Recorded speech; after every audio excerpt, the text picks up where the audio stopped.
ஆதியே துணை யமன் படர் அடிபடு திருமெஞ்ஞான குரல். யுக இறுதி நீதி தீர்ப்பு கர்த்தர் பிரம்மோதய மெய்வழி சாலை ஆண்டவர்கள் அருளிச் செய்தது.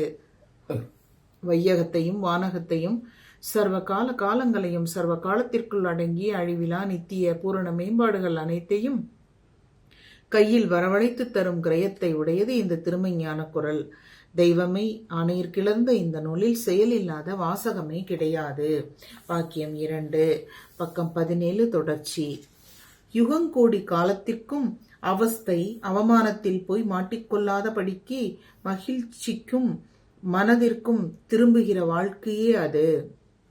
அது வெறும் வார்த்தையா? இதை யாராவது எப்போதாவது பேசியது உண்டா? இதை எந்த கடையிலாவது வாங்க முடியுமா? சதுர்யுகத்திற்கும் சர்வ வேதத்திற்கும் இது ஒரு மகுட முகூர்த்த காலமானதால் கலிக்கடையில் இதை உங்கள் காதில் மாட்டி வைக்கிறோம். யமன் எதற்கு அஞ்சுவான்?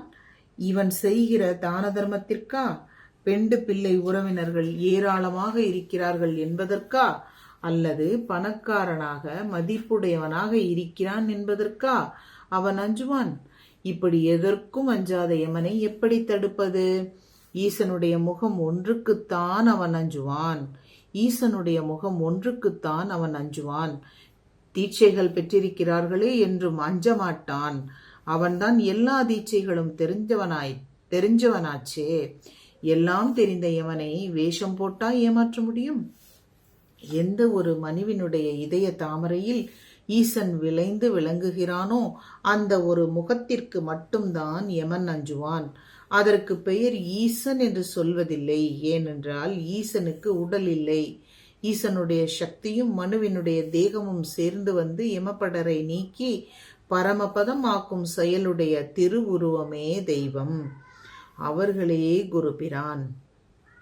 ஈசனுடைய சக்தியும் மனுவினுடைய தேகமும் சேர்ந்து வந்து யமபடரை நீக்கி பரமபதமாக்கும் செயலுடைய திருவுருவமே தெய்வம். அவர்களே குருபிரான்.